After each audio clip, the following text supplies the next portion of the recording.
नमस्कार मंडळी, कशा आहात सगळे? आशा करते स्वस्त असेल, मस्त असाल. मी वर्षा और स्पेशल रेसिपीज अँड ब्लॉग या माझ्या चॅनलमध्ये तुम्हा सर्वांचं मनापासून स्वागत करीत आहे. तर म्हटलं खूप दिवस झालं ब्लॉग सुरू केला नाही आणि तुमच्यासोबत शेअर सुद्धा केला नाही. आज शुक्रवार आहे.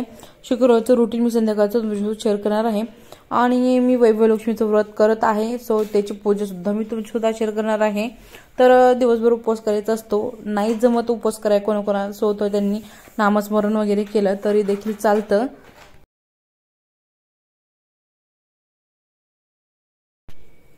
सो आता संध्याकाळचे 5 वाजले होते. तर एकीकडे चहा ठेवला आणि एकीकडे कुकर लावला, ज्यामध्ये मूग डाळ आणि मी भात लावला होता. आरोही खाली खेळायला गेली होती, तर म्हटलं चला चहा घेऊन पूजा मांडावी, तर मग संध्याकाळचा स्वयंपाक बाकीचा करता येतो. आणि बरोबर 6:15 6:30 पूजेला बसलं की 7 6:15 पर्यंत पूजा कहाणी वगैरे वाचणं होतं आणि 7:30 पर्यंत आरती सुद्धा होते, जेणेकरून 7:30च्या नंतर स्वयंपाक करायला वेळ होतो. सो तर एक पाट घ्यायचा आहे, त्याच्यावर लाल रुमाल अंतरायचा आहे. एक कलश तांब्याने भरलेला घ्यायचा आहे, त्यात हळदी कुंकू सुपारी 1 रुपयाचं नाणं टाकून घ्यायचं आहे आपल्याला. आणि या ठिकाणी माझ्याकडे पितळाचा तांबा आहे म्हणून मी पितळाचा तांबा घेतलेला आहे. त्याचबरोबर वाटी घ्यायची आहे, वाटीमध्ये तांदूळ घ्यायचे आहेत. आता याची पूजा म्हणजे जर सोन्याचा दागिना असेल तर तुम्ही ठेवायचा, नसेल तर चांदीचा सिक्का तुम्ही ठेवू शकता, किंवा मग काहीच नसेल तर तुम्ही 1 रुपयाचं नाणं किंवा 10 रुपयाचं नाणं सुद्धा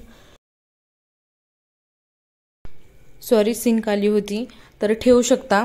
त्याच्यानंतर श्रीयंत्र असेल तर तुम्ही त्याची सुद्धा पूजा करायची. माझ्याकडे 2 श्रीयंत्र आहेत, एक मोठं पिरेमिडचं श्रीयंत्र आहे आणि एक जी पत्र्याचं श्रीयंत्र. पिरेमिडची श्रीयंत्राच्या अगोदर मी त्याचीच पूजा करायची, त्याच्यामुळे दोन्ही श्रीयंत्र मी देवपूजामध्ये ठेवलेले आहेत.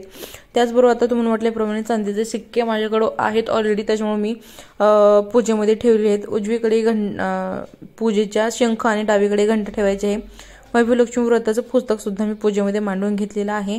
त्याचबरोबर वाटीमध्ये आता माझ्याकडे एक डोरलं आणि मनी टाईप असं होतं, सो ते मी यावेळेस पूजेला मांडलेलं आहे. तर पूजेला हळद कुंकू म्हणजे त्याचं हळद कुंकू व्हायचं आहे. त्या जी वस्तू ठेवलेली आहे त्याला आपण अक्षता व्हायचे आहेत आणि लाल फुल असेल तर उत्तम ते व्हायचं आहे, किंवा नॉर्मल कोणतं फुल व्हायला तरी देखील चालतं. हे प्रसादामध्ये गोड शिरा वगैरे करण्यात आला तर ठेवायचा, नाहीतर मी फळ ठेवलं होतं. पूजा वगैरे झाली आणि मटर पनीरची म्हटलं होतं तुमच्यासोबत रेसिपी शेअर करता येईल, पण हळदी कुंकू होतं. मग हळदी कुंकाला 7:30 वाजता गेले आणि नंतर लाईट गेली. एक अर्धा पाऊण तास लाईट आली नाही, म्हणून मी भाजी दुसरी केली, त्याच्यामुळे मग शूट सुद्धा केलं नाही. डायरेक्टली दुसऱ्या दिवशी सकाळी म्हणजेच शनिवारी माघी गणेश जयंती होती, त्या दिवशीचा हा शूट आहे. सो सर्वांना गणेश जयंतीच्या खूप खूप शुभेच्छा. सर्वांच्या सर्व चांगल्या इच्छा गणपती बाप्पा पूर्ण करत हीच गणपती बाप्पाची मी प्रार्थना करते आज. सो आणि म्हटलं चला ब्लॉग शनिवारचा सुद्धा, कारण की काल पूर्ण झाला नव्हता तर मग शूट घेतला. माघी जयंती म्हणजेच गणपती बाप्पाचा जन्मोत्सव आहे. सो तर माझी पूजा वगैरे सगळं राहिलेलं आहे, पण आज आरोहीच्या शाळेमध्ये आठवडे बाजार आहे, त्याच्यामुळे मग मी आलेले खरेदी करायला. आरोहीने काही विकण्यासाठी ठेवलं आहे, सो ते सुद्धा मी तुमच्यासोबत शेअर करेन. आणि बाकीच्या मुलांनी सुद्धा काय आणलेलं आहे, सो ते सुद्धा मी तुमच्यासोबत शेअर करणार आहे. सो मला वाटतं या उपक्रमामधून ना मुलांना देवाणघेवाण किंवा पैसे किंवा व्यवहार कसा करायचा असतो, किंवा मग जर बिझनेस करायचा असेल तर समजा एक 5 रुपयाची गोष्ट असेल ती 10 रुपयापर्यंत कशी विकायची, हे सर्व ज्ञान याच्यामधून तरी त्यांना भेटेल. सो खूप एक्सायटेड आहे मी आरोही कसं विकते काय विकते ती, आणि मला तिला बघायचं आहे, कारण मी स्वतः एक बिझनेस वुमन आहे. सो माझी मुलगी तर ते होणारच असं मला तरी वाटतं. चला तर मग जाऊया कोणी कोणी काय काय आणले ते. हाय हो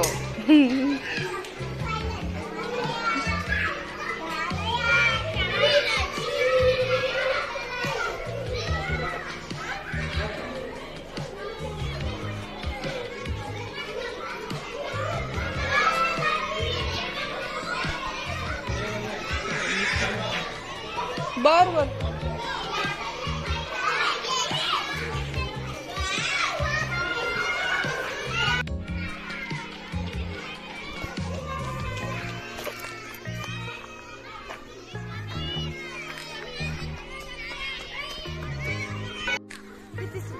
₹10 रुपयाची ती पांढरी वाली.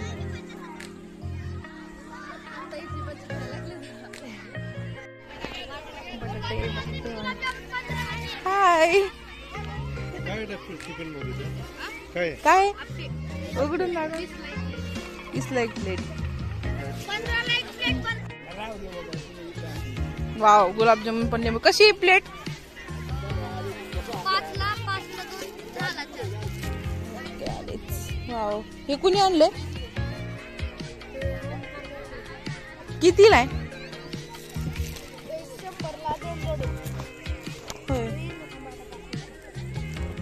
सो तुम्ही बघू शकता किती मस्त आणि एकदम छान विणलेल्या घरगुती होममेड वस्तू आहेत ह्या. म्हणजे खूप काही एकदम भारी भारी मुलांनी आणलेलं आहे. सो आता मी सगळं बघते. सो भाज्या वगैरे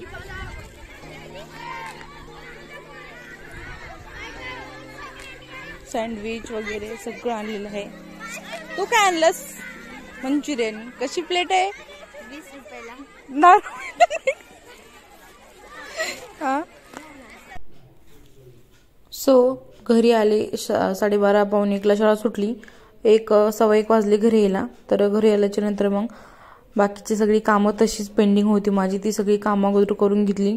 जेवण वगैरे केलं दुपारी आणि मग संध्याकाळी 4च्या नंतर मी रात्रीची पूजेची तयारी ला लागले आणि रांगोळी वगैरे काढली.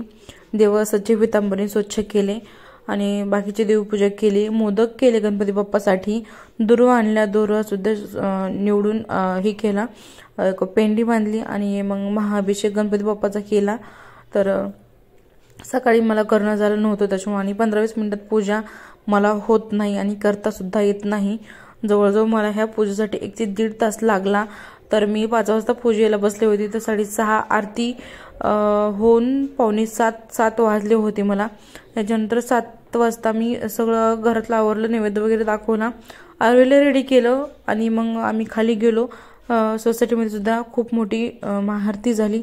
पूजा होती आज आणि सोसायटीमध्ये सुद्धा गणपती बाप्पाचं मंदिर आहे त्याच्यामुळे महाप्रसाद सुद्धा होता. तर पूजा थोडीच राहिली होती कारण की माझी घरातली सुद्धा होती त्याच्यामुळं मग खाली आरती केली. आरती केल्याच्यानंतर महाप्रसाद घेतला. त्याच्यानंतर मग थोड्या लेडीज होत्या तर गप्पा मारल्या, गप्पा गोष्टी केल्या सगळ्यांनी.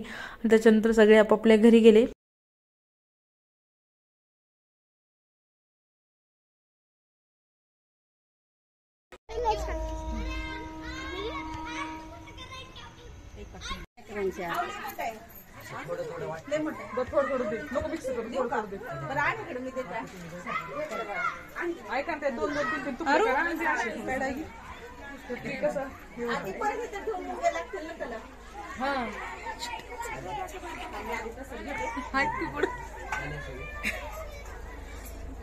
वरून थोडा सीन घ्यावा.